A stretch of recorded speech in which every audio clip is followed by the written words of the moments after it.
Good morning, everybody. Thanks for joining us. This is Lindsay Sin from Calvet. I'm going to give another 1 or 2 minutes just so we can get a few more people on the call, and then we'll go ahead and get started.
Okay, good morning, everyone. Thanks so much for joining us on our monthly phone call regarding women veterans issues. I'm Lindsay Sin, Deputy Secretary for Women Veterans Affairs with the California Department of Veterans Affairs. Happy Monday. Thanks so much for joining us this morning. We do these calls once monthly, the first Monday of every month at 10 a.m. from 10 to 11. So hopefully this is informing you about upcoming events and ongoing issues for women vets that you find interesting. And we try and deliver this to you in only 1 hour. All of these calls are archived and recorded, so you can find this information at our website, which is currently at calvet.ca.gov/womenvets, and then go to our Women Veteran Resources page. So today I'm going to discuss women veterans housing here in California, mainly because we have an opportunity now to build more housing. And we hope that with this, women veterans and their families are getting the housing that they need, and that will be happening through improvements of current housing models as well as creation of more housing for women vets. So that's our topic for today. The call will be a little bit different today. What I'd really like to do is get input from you all who are on the phone with us. We do have our webinar. I have a PowerPoint for you as well. And so if you are on the Join Me software that we use, then you can see our PowerPoint. You can also ask questions through our chat window, and then you can participate via phone. So what I'll do today is do a few housekeeping items, give you an update from our division, and then go into the discussion. And so I have some PowerPoint slides to kind of lead us through the discussion, but feel free to make comments or to give input as we go. A lot of the times we reserve questions to the end in these webinars, but today what I'm really looking for is input from our callers. So feel free to participate openly for that. Keep your remarks fairly brief, though, so that we can make sure to get everybody's input. And then if you have a longer discussion or anything that you want to send me directly, then you can always contact me via email or phone, and then we can have a longer discussion about housing. So to begin with, please remember to mute your phones as we go forward. Really quick, I just want to make sure everyone can hear me. Can you guys let me know? Are you hearing everything okay? Yes, no? Hear you well. Okay, we're hearing great. you just fine here. Super, thank you. Okay, and I don't hear any reverb, so I'm not going to mute anybody. If it sounds like people's phones are kind of providing a lot of static or feedback, then I'll go ahead and mute you. If I do that, all you need to do is press, I'll let you know, and then just press star 6 to unmute yourself so that you can participate. Now it sounds like we're getting some feedback. All right, so moving forward in our slides, so just an overview, I'm going to talk a little bit about our update from Calvet, and then we'll go into our housing discussion. You're welcome to contact us at any time via the chat window. You're welcome to email us or call us directly here. Our email is womenveterans, all one word, at calvet.ca.gov, and our phone number is 916-653-1402. Okay, so a little bit about what we've been up to recently for 2015. We've been focusing a lot on advocacy for women veterans within housing, and we've been focusing a lot on training around MST. So far this year, we've been able to deliver a 3-hour training via webinar to about 150 professional service providers, clinicians, and women veterans and advocates around military sexual assault, how symptoms of that present themselves, and best modes of treatment for individuals that are serving a population. So that webinar and training is available on our website. You can go to our Calvet Women Veterans pages and find our training on there if you are interested in taking that. And then you can also contact us directly for a few more resources around MST. We've also released a brochure with the County Veteran Service Officers that are available for download, or I can also mail those to you if anybody's interested. And then we also conducted a quick webinar with the California Victims Compensation Fund earlier this year. And the Victims Compensation Fund is running the funds available for an individual to apply for mental health counseling funds if they suffered military sexual trauma. So that's also available. And you can find that if you just look up CalVCP on your browser, then you can find more information about those restitution funds. For housing, we focused a lot on the Veterans Housing and Homeless Prevention Act. That was the $600 million appropriation signed into law earlier this year. That it allows for housing projects and building, construction, rehabilitation of current units, specifically for veterans housing. And so the first round of awards was just released last month, and that is now underway. So for my part, I did a lot of the applications, the service provider piece, evaluated that on the applications, and worked on that with our HCD team and here with the Calvet team.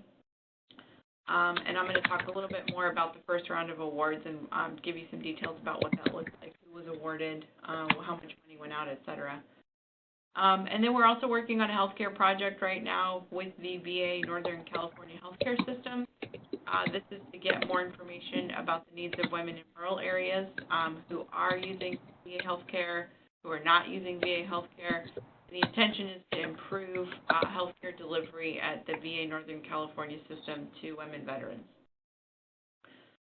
So those are some of the major projects we're focusing on for this year, and we'll continue to focus on for the second half of this year. We're also undergoing a major website update. So beginning around the end of this month, you will see new pages for women veterans. You can still go to calvet.ca.gov/womenvets, but when you visit our new site, you'll see many new pages with updated content and new content. So some of the new pages we'll have on there will be focused on health, focused on employment and entrepreneurship. We'll have a whole section on advocacy to talk a little bit about what we're doing to advocate for improved services for women veterans. Our outreach page and all of our outreach resources will be kind of under one page and updated, so you can download our toolkit, our roster, our brochures, our pamphlets, all from that page. And then we'll have an entirely new section called Around California. This is where we will host our new webinars. It's also where we'll have information for women veterans about upcoming events throughout the state. And then we'll also be asking for women who served in the military, who are serving in the military, or advocates and supporters to submit blogs and posts that we can share on our web pages with the rest of our constituents. So Around California will be kind of a new area where you can find upcoming information and some really good materials as well. So look for that at the end of August, and we will announce our official release of our new website pages as well. Okay, so I can hear somebody typing in the background, so if you can remember to mute your phone, that would be great. Otherwise, I'm going to go ahead and mute everybody, and then we'll open it up for participation later. So mute your phones, folks. Okay, so some upcoming events that I will be attending and speaking at are listed here on our next slide. August 28th in Los Angeles is the Conference on Military-Connected Families. This will be a really good opportunity to learn where we are with military-connected families in the court system, in some of our social services programs, in our veterans programs. It'll also be an opportunity to discuss what's still needed and what solutions are being created to serve military-connected families, and that's serving the veterans, the spouses of veterans, as well as children. On September 2nd through the 4th, the California Coalition Against Sexual Assault will be hosting the National Sexual Assault Conference in Los Angeles. I'll be presenting at that conference on September 3rd, along with Swords to Plowshares. And you can find more information and how to register for that conference at calcasa.org. September 14th, there will be a Women Veterans Stand-Up event happening in Fresno. I'll be attending that. I'm really looking forward to it. I don't get to the Central Valley much, but when I do, it is always a good time. And then October 3rd, University of Redlands will be hosting an event for women veterans titled She Wore These, and this is in partnership with VA Loma Linda Healthcare System. There will be many other events going on for women vets in the coming months, so look to our events page, which is located from our homepage, calvet.ca.gov, for more information. Also, if you have information, then definitely get that to us. If you want an event publicized or posted, we can put it on our Facebook. We can promote it through our listserv. We'd love to make sure you get that information out. We'd love to help you with that. Okay, so to cover a little bit about women veterans and housing, the purpose of our discussion today and what we'll be working on in the coming months is to first improve current housing options for women veterans and their families, and then to look at creating more housing in the future for women and their families. We all know that women veterans in California are underserved in housing. There are not enough options for housing. There are not enough units available. There are not enough beds available for specific types of needs. There's very little available for women and children. There's very little available for single disabled women. There's very little available for women who don't have treatment issues, who don't need to go into a recovery or treatment program for substance abuse or for major mental health issues. So, and there's also just not a lot available for low-income housing, for HUD-VASH supported housing, and there's not a lot available in permanent supportive housing either. And so over and over again, we're trying to advocate for increased housing for women veterans, but to do it in the most safe and sensitive way possible.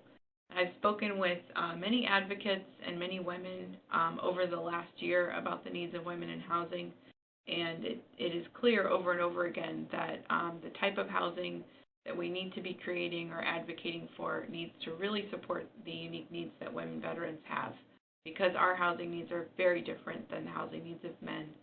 And we often come with more details and a more diverse population in the veterans community than men do, which makes it a challenge to serve us in housing. So what I'm trying to do is really raise awareness, first of all, with the legislature, with the Housing and Community Development Agency, and with our veterans groups, that this is something that we need to address, that women veterans and their housing needs are very different. So I'm looking to build support for the creation of that. So any support that you all can give advocacy-wise as you talk to different leaders and communities, as you attend different events, continue to bring up the question about housing for women veterans. That's really key. And so for the Veterans Housing and Homeless Prevention Act, which is the $600 million appropriation I mentioned, we are looking to create either some set-asides or some special applications just for housing that helps and supports women veterans and their families. And so in order to do that, I've been tasked with really working on the guidelines for what that housing model should look like. And so I'm looking to all of you in the community to help craft those guidelines and to really take best practices and lessons learned from current housing and making sure that we incorporate that into these guidelines. So just some information about the Housing and Homeless Prevention Act. If you want to get more information about the application process, the guidelines that were created for the first award, or look at the actual table of what projects were awarded this first round, visit HCD's website, hcd.ca.gov, and then you can even look up VHHP or Prop 41 from that website and find it. If you're looking at our webinar right now, then you can copy and paste all of this information. I've got the HCD website up, and then we also have our press release at the bottom of this PowerPoint slide, which is from our website. So in the first award, those funds were just completed and released, and those awards were released this last month. There was an availability of $75 million. $62 million was awarded to about 17 projects, and those projects are housing projects all throughout the state. There's some transitional housing, mostly permanent supportive housing, and then a few low-income housing options as well. All of these housing projects had to support the very low-income to low-income veterans. They had to have service provider plans submitted with that, so that we weren't just looking to create housing where veterans could live, but also provide supportive services that veterans could take advantage of. Services like mental health counseling, social services networks, some peer mentoring and support, using clinical interventions such as critical time intervention and motivational interviewing. Also providing information about employment resources, U.S. Department of Veterans Affairs resources, et cetera, for the veterans living in those programs. That said, no women veteran-specific projects were submitted for approval. And so although a few of the projects had a percentage of units set aside for women, there was nothing that was majority women or specifically targeted women in their proposals. So going forward, we really, would like to support that endeavor. So here are some of the areas, the topical areas that I'm looking for guidelines. These are some of the areas that I think are going to be key to creating best practices and specific guidelines where women, the needs of women in housing might be a little different than men. And so I can give you some examples of what I mean by these guidelines. You can always through our chat window, we're getting a few questions. You can always send your ideas on women, veterans, and housing directly to me. My email is Lindsey, Lindsey, .sin, S-I-N, at calvet.ca.gov. You can also email our Women Vets page, womenveterans at calvet.ca.gov. All right, so some of the input that I'm looking for from all of you and from those that you connect with, for the guidelines that we'd like to create, we're looking at really every aspect of building housing for veterans, as well as getting veterans into the housing and serving them in the future, needs to be looked at through the lens of the needs of women. So for instance, that includes site location, the location where this housing would be rehabilitated or would be created needs to be in the appropriate type of neighborhood, close to transportation, close to probably several organizations that can help serve this population. If it's for women, vets, and children, it may need to be close to schools. It may need to be close to playgrounds. It would be best if this was in parts of the state where there's a large veteran population, a women veteran population in need of housing, or in an area where, like in rural areas, for instance, where there's a great lack of housing for all veterans, especially women. The architectural design of the space for the common areas, for the living space, and for the grounds would need to be probably in special consideration for women, and that could really incorporate safety and security features such as points of entry, design features that have maybe gates and key cards, guard stations, or something that flows to allow for greater interaction among the living residents as well as among the service providers. Those are all things that may need special consideration for women.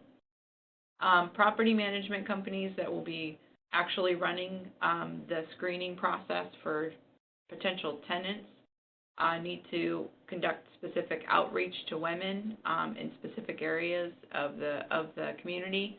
So that needs to be considered heavily. And then the service provider plan, the group that would actually be providing specialized services to the residents, would also need to be tweaked for women.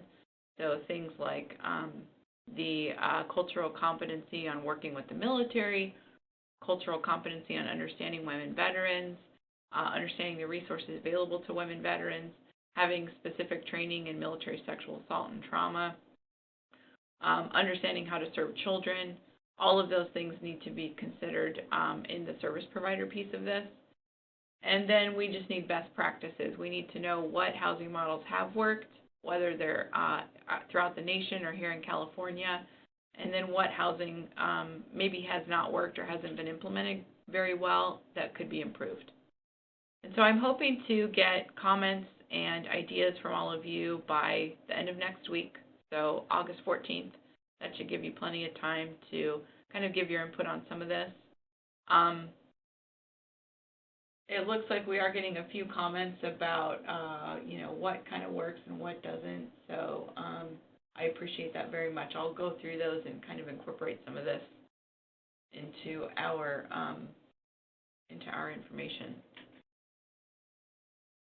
So really quick, I'd like to open it up to the group. Does anyone want to give some input about these guidelines specifically, or ask some questions about what we're looking to do, or need clarification on anything at this time?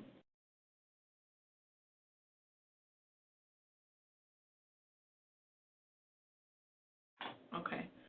So some of the comments we're getting in the chat window are excellent. Information about ADA compliance is key in fair housing. Definitely we need to make sure that all of this housing is incorporating disabled needs. Definitely housing needs to be accessible, to be near schools, and really good resources. That's definitely noted. I appreciate that. Yeah, let's see. Yeah, and so regarding HUD-VASH and how that fits into serving the housing population for these projects, several of the proposals that we got for the first round of funding did include project-based VASH awards, so that tenants would be supported in those housing models because there would be a VASH voucher with a unit associated with the unit. And yes, the tenants would be getting some support and some case management from the case managers with the VASH program, but the service providers that were actually in the projects were providing the bulk of services. We were not relying just on the HUD-VASH case managers to do that. But project-based VASH is something that we would like to advocate for with the VA. We want to see more project-based VASH that can help support some of these housing projects with the underwriting and funding, but then also some of the case management that's needed. But that would not be the only thing that we would be relying on. Service providers would need to provide adequate services outside of VASH as well. And so the service provider piece to this is really important to us at Calvet because that means that we're hopefully getting delivery of services that are culturally competent to veterans, and we're not just putting veterans into housing and they're not getting the services that they very much need with this. Okay, do we have any other comments or questions about the presentation so far and housing needs? Does anybody have any best practices that they can come up with that really need to be stated and incorporated into this?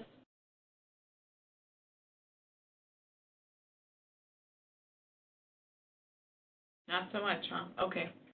Well, it's going to be really important that we get as much information as possible, folks, because you know, we only know a fraction of what's really happening out there for women vets on the ground. And so, although I'm talking to a lot of groups right now and trying to talk to different women about this, you know, your input's going to be key to ensuring that we get really the best examples of what housing works out there or doesn't work, so that we can ensure women vets are getting their housing needs met.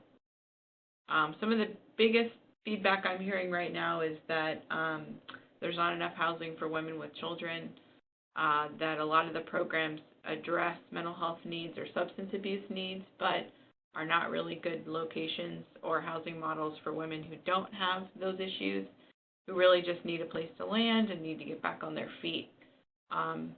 And then safety and security is primary. Women really need to be in a space where they feel safe, whether the housing is completely women-specific or if there's mixed-gender housing. Either way, women want to feel really secure and want to be living in a space that's obviously free from harassment and free from the threat of violence, and that's key. And then we do want to see more housing built in rural areas, which is always a challenge because there's just going to be less community resources available in some rural areas. So we may not be able to see housing created or built right next to hospitals or community centers, but at the very least, you know, we want to see housing that's got as many supportive services as possible in those rural areas. So that will be tricky.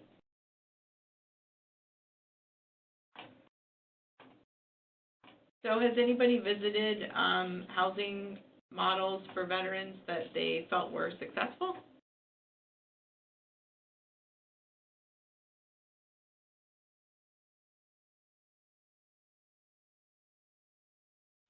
Or unsuccessful, perhaps?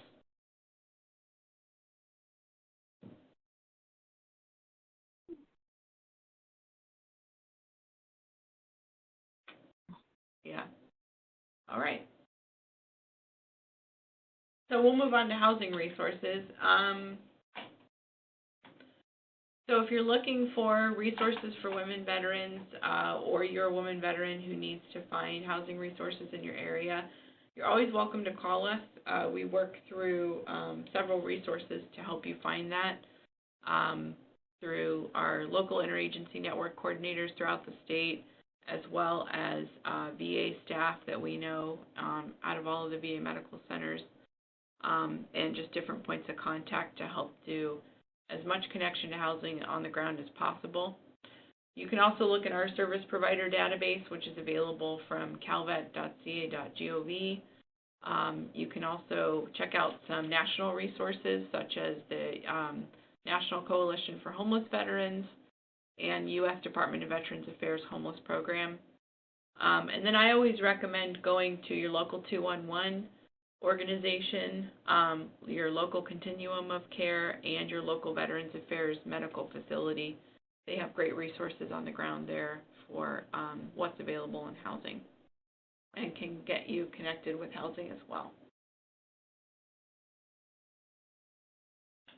So that's really all I have for today. If we don't have a lot of feedback or questions, then we can keep this call pretty short. Just a reminder, we will be doing our next call on Monday, September 1st at 10 a.m. And these calls will be archived on our website under Women Veterans Resources. So we'll have this call up in the next couple of days if you want to review it. And if you want to review any of our other calls, you can find them from our resources page. So if you have any input or know of anybody that would like to give us direct input about women veterans and housing, we really do need the information so that we can try and create specific housing for women veterans. We have almost $600 million to do this, so plenty of that can be available to address the needs of women veterans and housing. But we need input. We need to know what the best practices are, and we need to know the proper guidelines that we create to award these projects. So one last call for questions or comments, and then we'll go ahead and wrap it up.